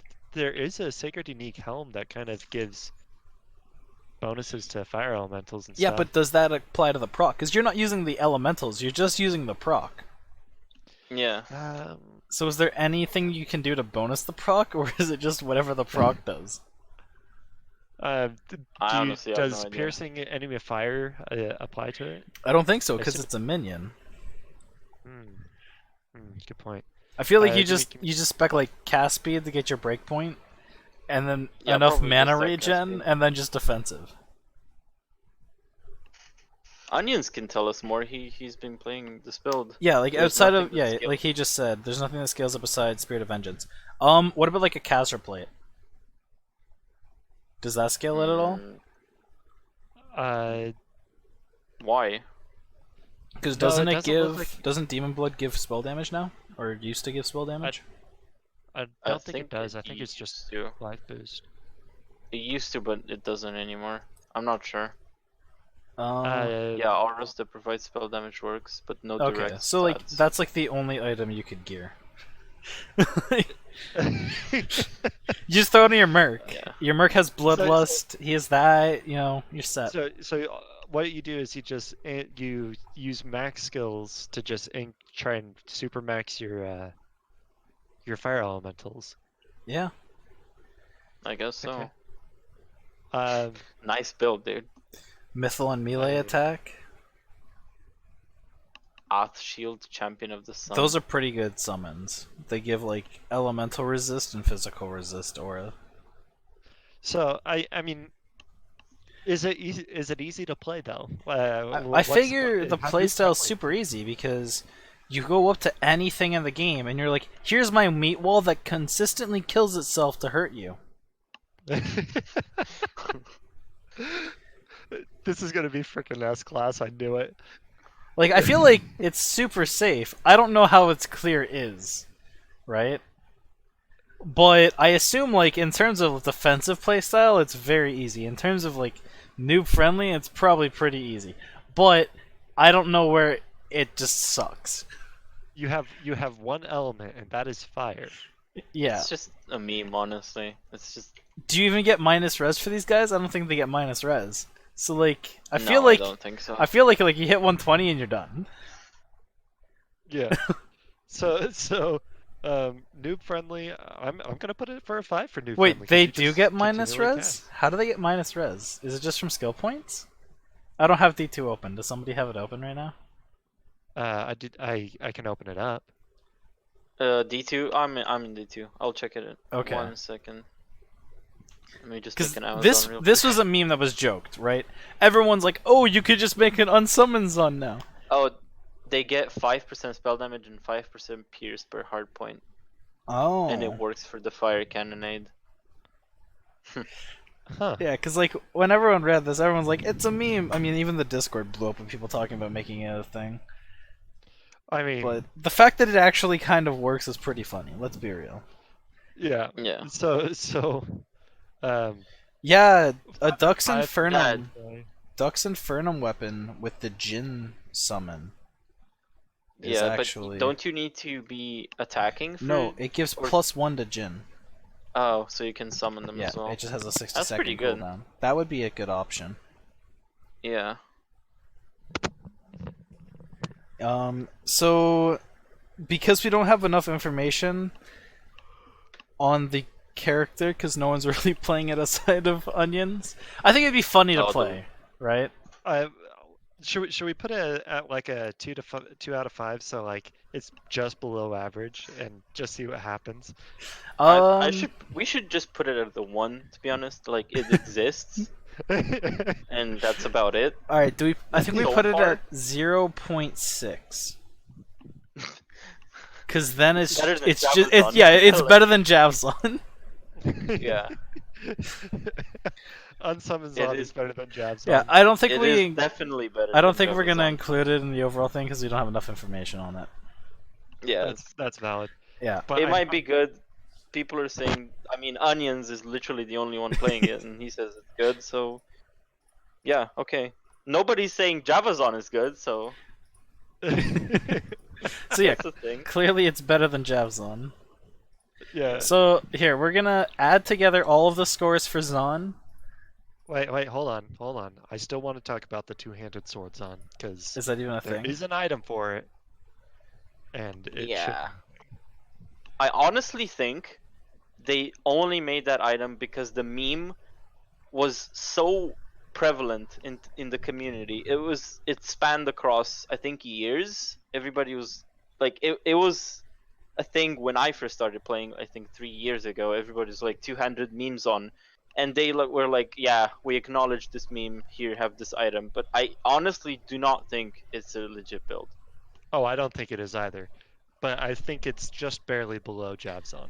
But with the wired set, there's a two-handed sword that gives Amatoxin, the new career.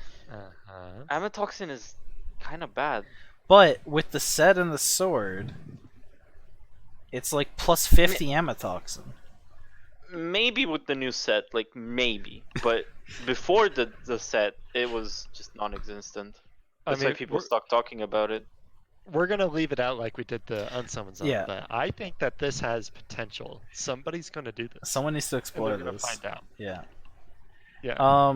They Charge removed the strikes. sword? What? Wait, hold on. No, the I poison didn't sword's think still in they the removed game. sword. Marco If you, was if playing you had the Sword O Zone. skill Charge Strike, and I think the passive on the in the Storm Zone pierces, like you can actually maybe do stuff. Maybe. Charge strike is weapon damage though. It's Yeah. fizz, Yeah, lightning. yeah, but you'd be wield two-handing a sword, right? And so you'd actually have Yeah. a decent weapon. I don't know. This is gonna be a thing. It's too much to invest for a meme. So I added up all of the specs for the Zon and divided them by how many specs we included. And Boson is the average. The average for Zon is 3.6. All right, so Boson is Is literally the average for Zon yeah. as a whole. So it's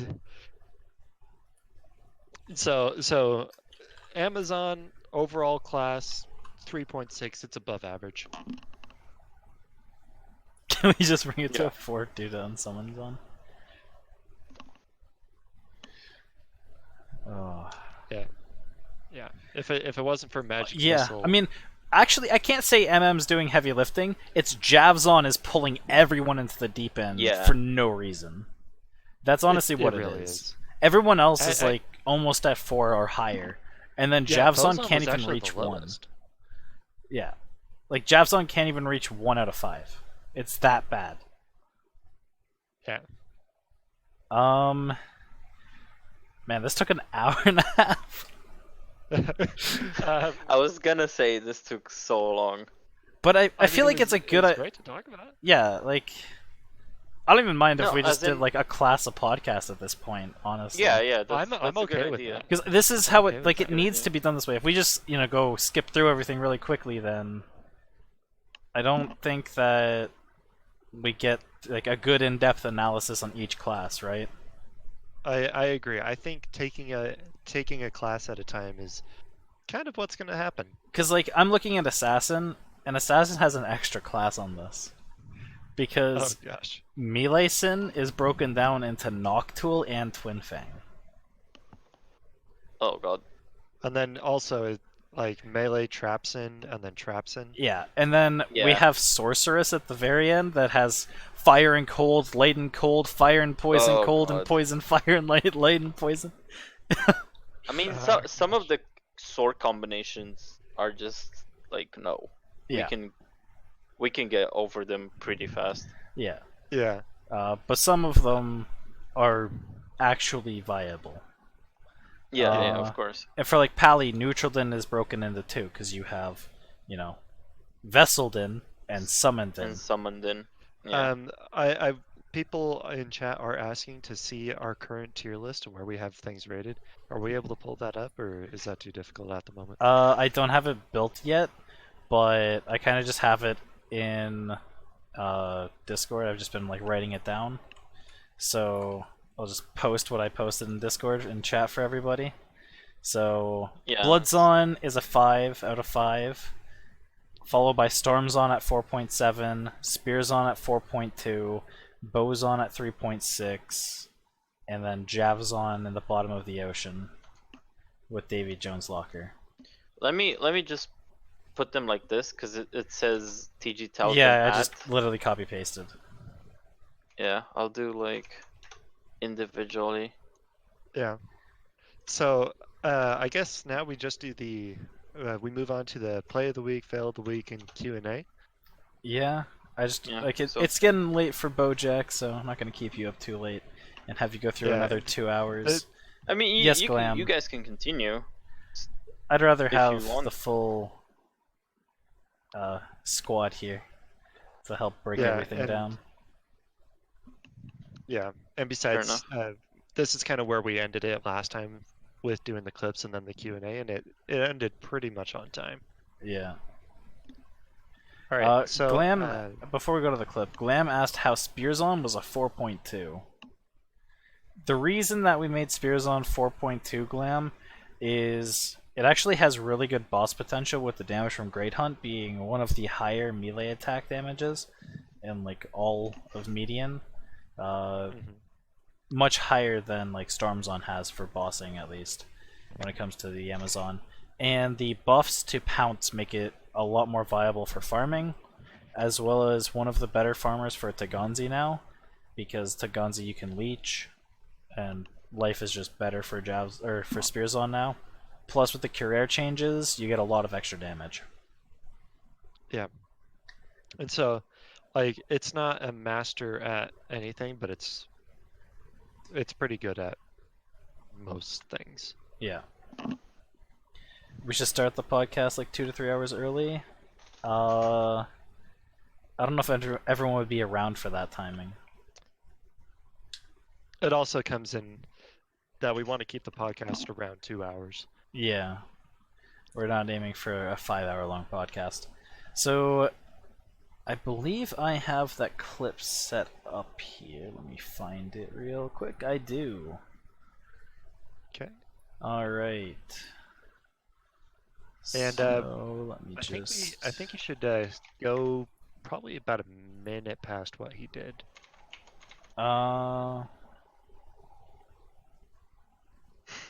Yeah, it's. When does the fight end? About 59 minute? Yeah, no, like 50. Just I do would- 58. I think yeah, it's. if you do 2 hours 58 minutes, that's you'll see the entire clip within a minute. Okay. So I got that up Okay. on stream now. Let me just full screen it real quick so people can see. I'll unmute Oh god, it. like I'm saying this right now. If you want to experience the full fight, you should pause. You should not watch it. Go to my YouTube channel and just watch it from the very beginning because it was honestly the most insane fight I've ever had in this game. Alright, Watching yeah, it, you it can was go pretty ahead. intense. alright. I'm gonna start it in 3, 2, 1. I love how I started as you teleport and get these things smacked at the same time. It's a great way to start the clip. Oh god, dude. How many? There are so many. A lot. Oh, your mic's bugging out. Is it? Yeah.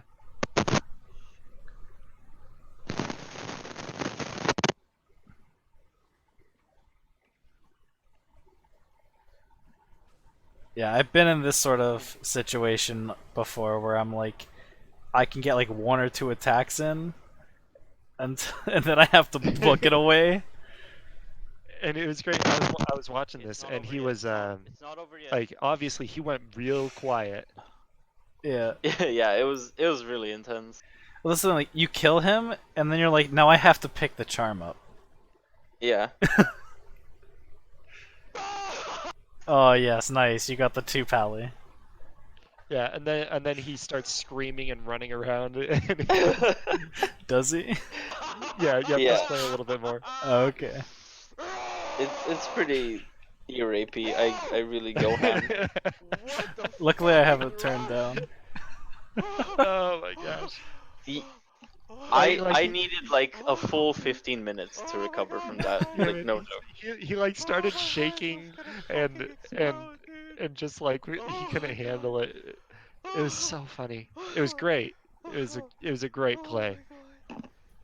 Yeah, like Yeah. it took the fight itself took like 15 minutes. It was straight up 15 minutes of that concentration, and the reason it took so long is I realized halfway through that, oh wait, I can use summons to distract these fuckers.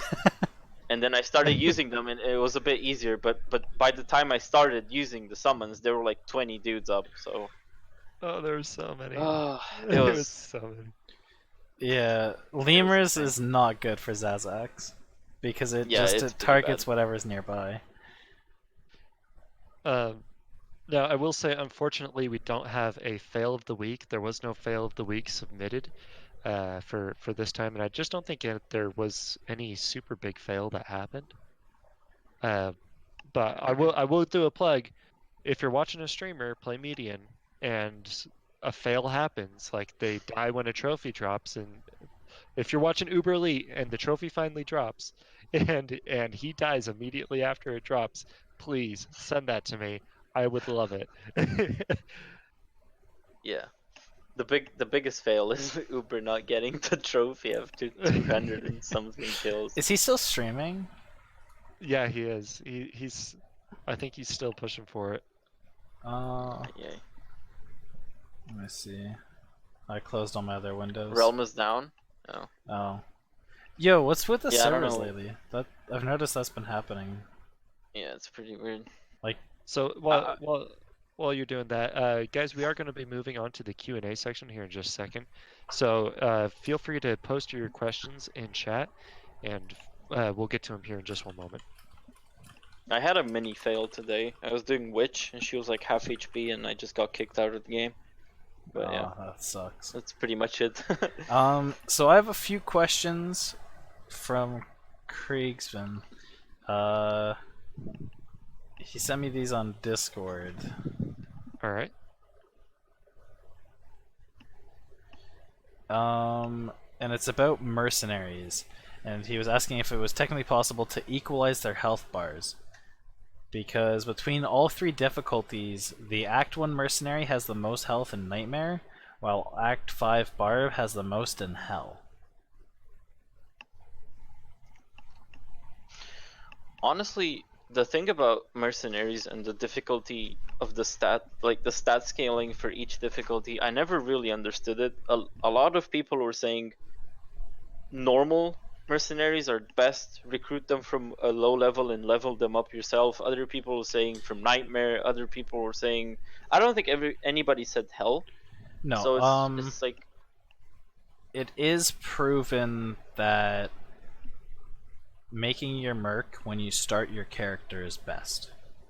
So Krieg's actually like he has 3 things here that he's posted. So the second one is he's had a mercenary that he was leveling up from level 35 to 110, which had 13.5 thousand health, and then a mercenary that was rehired at level 110 that only had 10,500 health. So he lost 3,000 health on his mercenary.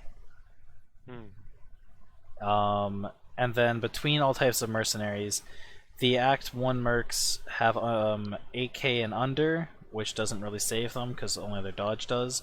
The Act 2 have a bigger pool, but they're not rich on defense and avoid. The Act 3 have massive HP and defense, the same as Act 5 has a massive amount of HP and defense. And like typically only Act 3 and Act 5 mercs get used just because they survive way longer than the Act 1 and 2. Which sucks because like the Act 2 mercs have some really cool abilities like Chrono Field, you know, they have their own Bloodlust, stuff like that that are actually really useful. Apparently they can use javelins. The Act Somebody 2, was, yes, the throwing Act 2 that ones out there. can use javelins. Yeah. But I don't yeah, know. This is really. this is a thing that for the devs, which I'll happily pass along to them. But I agree with it, right? It sucks because you're shoehorned into using an Act 3 or an Act 5 merc. Right? Yeah, pretty much. Yeah. The only thing that really bothers me is that either make it so that you can't hire mercs at all in Hell, if like the Hell is the worst difficulty for this, and the second thing is, how are you gonna hire a low-level merc to level him up? Can you hire low-level mercs in lower difficulties, or are they scaled to your level? They're scaled to your level. Yeah. So you you're have kinda to fucked you if you choose don't- your merc yeah. at the beginning of the game Yeah. and level it all the way. Otherwise, you get screwed over. Yeah. That sucks. Like that sucks quite a lot. I wish If that you it don't would know about be. this- Yeah, like I wish that it'd be like, you know, there's a limit to the level in normal. There's a limit to the level in nightmare, etc. That way, you can always go back to normal. Maybe not get, you know, the best. Like you might not get your level 35 or whatever merc, but you might get like a level 50, Yeah. right? Something like that, Yeah. I think, would be a better way to help deal with that. Because let's be real, leveling up a mercenary is super easy. Yeah, definitely. You just but take in the cows. you can't if they're already leveled when you buy them. Yeah. That's the bad part. Yeah. Yeah, that's why if they made it so that you could purchase a low-level mercenary and then boost it, it'd be nicer than, oh, you didn't choose your merc right away? Your merc, that's like 5,000 less health. Good job. Yeah. Yeah, Like- it is pretty shitty. Yeah. I it's a little disappointing for me because I didn't know about the difference in health on the mercs, so I'm a little screwed over. And you can't like transfer a merc from a low character to your character, so you're basically screwed on that character. Yeah. But yeah, the thing is, it being such a large health difference, because I don't know if you guys play with mercs that much, but in higher zones like Fotzenville, Act 5 mercs especially, they could go down to like 20% health, and they would just instantly top them back up. If for example that 20% health is the 3k that you're missing, that's the difference between keeping your merc alive through the whole run or just him getting one shot at the very beginning. Yeah. Like, I definitely would like to see something done to make all mercenaries usable, instead of, you can use an Act 1 merc because you want dark power. It's gonna die a lot, but you can. You can use an Act 2 merc. He's gonna die like way more often than your Act 5 merc, but he's gonna have a better bloodlust. And then you can use an Act 5 merc, and he can carry you through 90% of the early game. Like, Well, it sounds like Act 5 is the way to go. yeah, like Act 5 merc can solo Butcher for you. It can solo I- Jin for you. It can do K3K for you. Like, pretty much everything like under 120, the Act 5 merc can do it alone. You don't even have to be a part of the fight. Yeah. So, did he have another question for you? No, that that he was sent he was just asking about if it would be a potentially possible thing to have it so that mercs were at least health bar wise balanced out. Which I agree with. Like, there has to be some reason to use an Act 1 and Act 2 merc other than one ability that they have, right? Yeah. Use like an Act 3 Abjurer because Abjurer is very tanky and can clear Fotzenville. Yeah. I don't know of a single Act 2 merc that can clear Fotzenville. I'd love to see it. Yeah, and like I feel like that's an issue, right? Yeah. So we do have a question from Volky. This is for Bojack. But why were you using lemurs to farm? As I said in chat, I really don't know. The thing that I found out is even though I'm spec for cold, so I'm trying to use lemurs as much as possible. Yeah. But in high density zones with melee mobs, just Bloodthorns is so much better. Mhm. The reason I use lemurs is I feel like it clears okay, and it also helps soften the mobs on the outskirts of the packs, so that when I get to those mobs, my procs and Ahi belt takes care of the rest. But yeah, in Duncraig, there is no reason to do that because Bloodthorns, the mobs come to you, they just stand in the damage and they die. But Yeah. in places like Teganze or I don't even know, say TA, even Triune, it's a bit better. You have to adapt. The more melee mobs there are on the screen, you use Bloodthorns. If there's like a lot of range, you use Lemurs. But yeah, I don't know. All right. I should have used Bloodthorns there for sure. Yeah.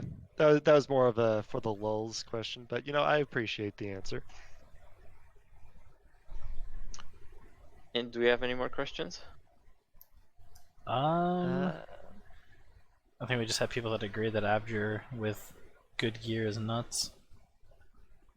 Yeah, Abjur is just totally busted. They had to nerf him. I don't think they've ever nerfed a merc before. Act 5 got nerfed. Oh. His buff duration got reduced.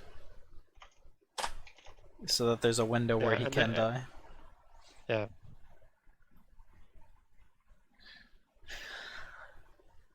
Oh He- yeah, his strength was reduced as got well. reduced. Yeah. Yeah. Again though, only Act 3 and Act 5 mercs have been nerfed. Like, Yeah. they're too powerful compared to the other Acts mercs. And I feel like Careful. that's an issue. Yeah. Act 4 merc. What is the Act 4 merc? Is there an Act 4 merc? No. No. I don't think there is. No. They've been memeing about introducing one though. Really? Yeah. It could be a Zacharu.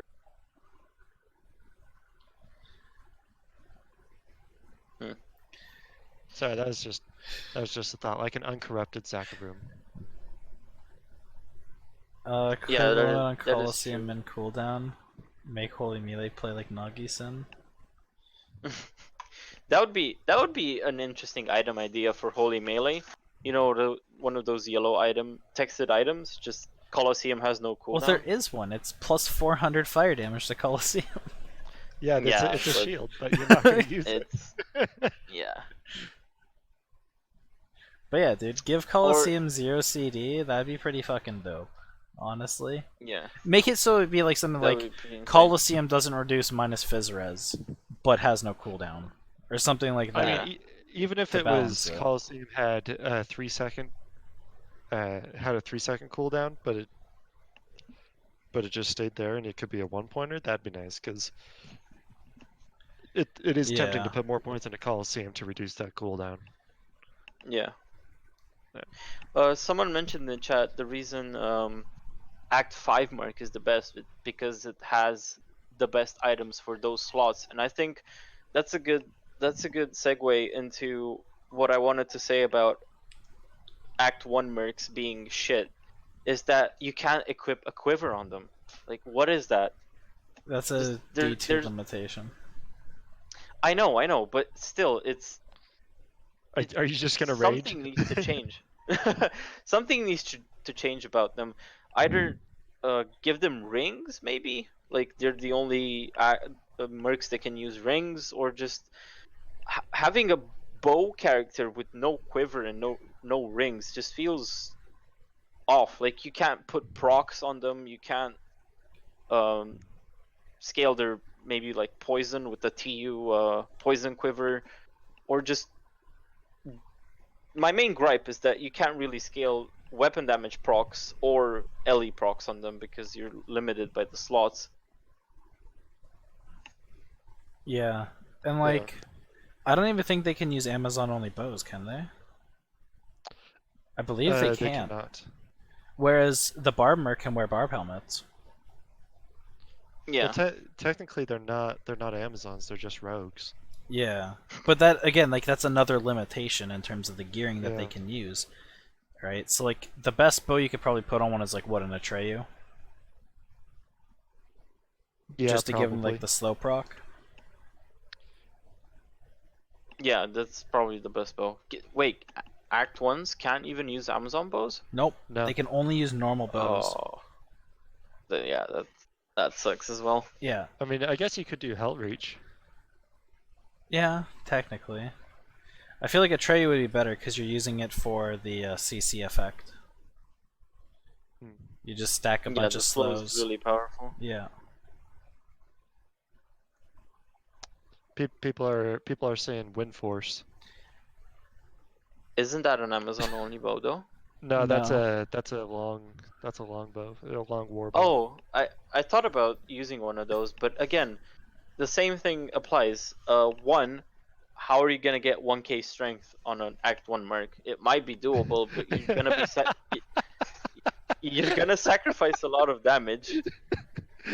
Oh my And- gosh, that's amazing. Sorry, I was just like, can you imagine trying Yeah, to get it's- 1k strength on a freaking it's- rogue? It's stupid because they actually made it so their life regen and weapon damage scales with dex, so it's counterintuitive to stack anything else other than dex. And two, you can't put a quiver. Quivers can have bear claw procs Or cryo. and yeah, or cryo beam. So yeah, you're gonna have tornado shot, but that tornado shot isn't gonna be proccing anything else, or something else like bear claw will help proc that. But you can use amulets for that, or like KGs and just the body armor. It's just, I don't know. I'm a Yeah. bit like on the side for this And- Act 1 merc. The buff is pretty nice, but I think they need to do more. And they can't even use crossbows either. Yeah, that Really? as well. Yeah, they're didn't literally know struck that. to only base bows. Yep. Wow, that is So like, a painful. like if we're gonna compare them to any of the other mercs, right? Compare Act 1 to Act 2, because those are like the trash tiers. Act 2 merc can Yeah. use two-handed spears and one-handed javelins, as well as like any sort of pole arm. Right? So you can use scythes, etc. So they already have I guess they have 3 different like weapon types that they can wield, which makes them better than Act 1 mercs in terms of just weapon. Yeah, like Lethal didn't even know. Act 2 mercs can use javelins. And scythes. Yeah. Wait, what? Yeah, you guys didn't know this? I I didn't know knew about the scythes. javelins. Doom Scythe. Yeah, I didn't know about the scythes. Doom Scythe and like Infinity Scythe, those were things that people put on mercs back in like classic LOD. Oh yeah, in Oh, WoW, I didn't- yeah. I didn't do mercs back in classical either. Oh. Yeah. See, I mean, I don't really do mercs still. I usually get an exemplar merc when I get to Act 2, and I give him a javelin, and I let him do Act 2 for me, and then he usually dies to Duriel, and then I just wait till Act 5. Yeah, Bone Hue, that's another one like Bartishes you could put on them. Is there even an SSU or an SU Bartishe? I don't think the Bardache is. Yeah, I don't in the even game. think it exists Yeah, I anymore. don't think Yeah, it's the base doesn't exist. I didn't. Anymore. Wow, that's a weapon that I completely like passed my mind. Like, Hammerden. I kind of want to see it again, but yeah. There should Just never be bothered. there should be an SSU Bardache that only drops from BPR. Because that's what they use. That's Yeah. what their weapon is. I don't feel. I feel like. I- I kind of compared the base items from Vanilla and Median, and they removed quite a lot of base items, or just Yeah. straight up renamed them. But a lot of them are removed. So I actually have a question. If I don't think chat has any more, but I got a question. Feel free. I asked Bojack about this on his stream, but I don't think I asked you. But what are your feelings about changing the drop bias for TA to arcane crystals and shards? I mean, it kind of already has that just with the increased uniques. You don't get a lot of SUs there. I mean, you don't get a lot of SEs, but you don't get a lot of uniques either. Like you can get the same number of uniques from K3K. In fact, I get more from K3K. And then by the time you would care about doing TA over K3K, you can do Duncraig. Yeah, I mean, I would like to see a change with the bias in more than just Tranathula. Like, you know, TA might not have to even have a drop bias, it could just have an EXP bias. Right now it kind of already does because the zone is 117 or 118 versus like 115 or whatever. Isn't it 120? No. It's 117 for TA. Oh. You can go there at 115, but I mean the reason I brought it up is because arcane crystal farming is you can do it really fast with Neolithok. Like once you're a high enough level, like you can do arcane crystal farming very quickly, and it's just a matter of making and remaking the game over and over and over again. Yeah. And it's a super boring aspect of arcane crystal farming. It's just a reality. If you need them fast, you farm Neolithok. But if it was, you know, they want to have a drop bias of uniques at TA, but they don't want to go too high because they don't want a bunch of sacred uniques dropping there. Like, why not just make it arcane crystals? Because that's the only reason people use tiered uniques at level 115. Yeah. Just skip out the middleman. It'd be nice because, like, in terms of that, in terms of like zones we currently have, right? You have Tarajan Jungles, which has a Signet of Learning drop bias. Yeah. But Neolithak. It's not just learning; it's just signets in general. Well, yeah, but you typically get a lot more Signets of Learning there, whereas you go fight Neolithak and you get 2 Signets of Learning. So you have that correlation already done ahead of time. It would be cool if they did something like that. Maybe not even like Tranathula, maybe like Sunless Sea or something like that. Like some zone that currently doesn't have much of a purpose. Sunless Sea being a zone that really doesn't have purpose. You get more gold running other things later on than Sunless Sea. Yeah, and like you mentioned the Trojan Jungles. Like Trojan Jungles is just a midway point. Like you go through Trojan Jungles to get to Jatan or Akarat or K3K. You don't farm Trojan Jungles. Somebody was saying actually that they were farming Trojan Jungles in an 8-player game, and they were getting a shit ton of signets. Yeah. I mean that may be true. I mean it does have that drop bias for signets, but I mean if you're in a single player game and you're not in a it's game, just a glorified hallway basically. Yeah. What I would like to see is Vision drop bias being miscellaneous. Instead of just jewels, higher UMO and higher emblem drop rates. Yeah, that would be. We need a UMO drop rate, to be honest, because so far in the whole game, the only thing that has UMO drop or bias is BPR. BPR, and it's extremely low. The only other UMO drop by us is Phobos and red or higher. Well, I guess Oh, not red or higher, but yeah. like tier 11 to tier 15 maps. I haven't But gotten to that part yet. let's just put it this way. My Unholy Melee Pally ran into him at tier 11 with 88% cold res after being reduced by, I think it was 2%. And he two-shot me at 17,000 life. So, he's not the nicest Yeah. boss. Yeah, he's like when I- they say that, you know, Astragus Frozen Orb isn't a one-shot, and then I prove that it does 13,000 damage at 90% cold res, and that's pretty much everyone's entire health bar unless they're playing a relatively tanky build. Yeah. So I still hold that some area needs to have an arcane crystal drop bias, because people would actually run that, and it doesn't. Arcane crystals doesn't have to be rare. Like it really doesn't. Once you're level 100, it's not something that needs to be rare. Yeah. And I would say I- it's worse now with rifts. Like, Yeah, definitely. you run your You need the crystals. yeah, you run your tier 1 to 5s, and they're like, oh, you don't need an arcane crystal. And you're like, oh, cool, I got a tier 6, requires 2. Yeah, it is pretty good. And the thing that I really liked about this idea is that some people said in chat that TA is for XP, but it could be so much more. As you guys said, farming Neelathak is just extremely boring, and It bogs some down people the said, servers because people have to exit and re-exit all the time, and if everybody's doing that, it makes everything Yeah. slower. I mean, that goes the same mean, for trophy farming. True. I was running I'm not gonna feel bad about that though. I was running Vanity Trophy this morning. I don't know if anyone on my friends list was online, but I did like 50 games in like an hour. Yeah.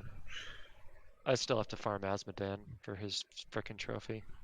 I got pretty lucky with Asmodan's trophy, got like 4 kills. I got mine on my second kill. Oh, nice. Put it on a 35 res charm because after 10 kills, the highest one I had was 35 res. Didn't know you could roll a min charm 4 games in a row, but he gave me the trophy, so I gave up. Yikes. Yeah, and so yeah, I think there's stuff that they could do with the early game drop bias. I think honestly I like where K3K is at, and I would rather farm K3K for gear and experience over Tranithulu, which is just mainly experience. Because you can still get I still get a decent amount of sets and sacred uniques from K3K. Yeah, Far more Yeah. than TA. And when you're 110, or 115, like why not? Yeah, it makes a whole lot of sense. Because, again, when you're farming normal Neelathak, you can only get those shards. If you farm TA, you can get TUs, SUs, and the shards, and it's just more engaging, more fun. Yeah. There's currently no reason for you to run TA, as is Island of Sunless Sea. You just do them at the required level and then you move on. But it could be a really good idea instead of just having Neelathak for both for both crystals and SIGs. Like, yeah. you finish farming your 400 SIGs. The last thing you want to do right now is fucking farm Neelathak again for crystals. Yeah. Yeah, especially if you're jewel crafting or Mhm. trying to get like a perfect rolled blessed shrine item. You burn crystals so fast. Or as you said, Yeah, the rifts are lab. disgusting for it. Yeah. Like, I think typically when doing them last ladder, people would stock up 300 before they started rifting. Jesus Christ. Yeah. Yeah, that would be awful. Like, I currently went and purchased 200 arcane crystals just to do rifts. Yeah, and it just doesn't have to be a thing. It really doesn't. Apparently Ben had 400 a week ago and wasted them all. Yeah. should we wrap this up? Yeah. Let's wrap it up. Yeah. So, mind if I do a plug for the YouTube site? Yeah, for feel the free. podcast? You had the link, I think, right? Yeah. So I'll post the link in chat, guys. This is for the YouTube page for the Media and Excel podcast. A quick note: we would like to change the URL, but apparently you need 100 subscribers on YouTube before that happens. So if you really feel like helping out and just making the URL better and making our lives a little simpler, go ahead and subscribe over at YouTube. It's free.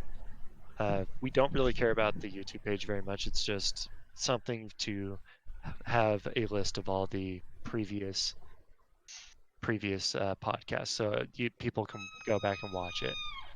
The frick was that? What the Sorry. heck was that? I was kicking out my. I'm not kicking. I was letting my cat out. And the door made the worst fucking squeaking noise I've ever heard. Oh, boys. He kicked the cat. No, I Oh, didn't man. kick the cat. I let her out. Oh god, the chat. Actually sounded like the cat. It was such a weird sound. I Yeah. was like, I tried opening it really slowly so it wouldn't like bother the stream, and it was way worse. Oh. WD-40 or something, man. Alright, so. So, anyways, please subscribe over at YouTube. It'll help us change the URL to something other than what the heck was it? It was something other than UCDZD6OPZHQBJ79, etc. Question mark. Yeah. So, Bojack, aside of the squealing door, where can people find you? I'll link my YouTube page and Twitch page in a second. Here should be my YouTube page. 1 second. And you can find me on Twitch at twitch.tv/Bojacia, but I'll link it as well. There you go. And then, Toxin, I guess it's your turn. Where can people find you? Well, do have a YouTube page, but I don't really care about it. It's just because I don't like Twitch deleting my stuff after like a month. And Yeah, that's people- pretty shitty. Yeah. So I do have a YouTube page, but it's far more important to me that you guys come to my Twitch, follow me there, check that out. And so here's the link for that. And yep, if you like it, I'd love to have you a part of the stream. Oh, the Astro kill is on screen. Yeah, now. no, this was the saddest Astro attempt I've ever had in my life. I like the elemental approach. It's so bad. Alrighty. And as always, this is my channel, so people can always find me here. So I don't really need to advertise that one. But yeah, everyone go head over to Bojack and Toxin's channels and give those guys a follow, because without them, this podcast wouldn't be what it is. Plus, One more thing. If you are watching any streamer, be sure to send their fails and plays of the week to yours truly, to Toxin, because I'll go through them and we'll pick our favorites and we'll put them up on stream for you. yeah, and I think we may just continue with the, the build discussion. Yeah, we have a lot more builds to talk about. Yeah, like for the next podcast, we'll just keep doing it. Honestly, because I think it's gonna take a long time for us to get them all down pat, like we did today. Only Amazon, right? I was expecting maybe to get done like 3, but no, didn't happen. Yeah. But once we do have them down pat, then it's much more easy to be like, did they change? Yes? Okay, what changed? Was it a positive or a negative? And it's going to be much more easy for us to go through and just review what happened to X class versus starting from the basic and building, where it sits in terms of like overall performance. Very true. And I think we have like Yeah, good points for like the Amazon's a good one to start with because like we have a good middle ground in the Boson. We have a good, high class in the Magic Missile, Bloodzone, and then we have We have a Javzon. picture perfect low class. Right? we got So we got the Amazon, trash can. yeah, Amazon kind of hits like the 3 portions. We didn't shit talk the Unsummons on. We said it was a great meme. yeah, we put it Yeah. at 0.6. Yeah, it was right above It is. Javzon. It's definitely better than Javzon. So Yeah, it can actually it- get to hell. Yeah. It didn't make people quit the game. Yeah. Can you say that about other builds? I don't know. But yeah, we'll go through. I think Assassin will be next week. Yeah. That'll be fun because apparently 1% of players play Twin Fang, and I'm really, really curious as to why.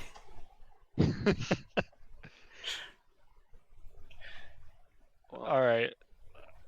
That was great. You guys have been great. Fing Twang. Pally's in a good spot. Yeah, Paladin is, Yeah. is in really good spot right now. Yeah, Pally has so many options that make it really, really viable. Yeah. Paladin's a really Like, solid I build. would definitely say Paladin's the new Barb.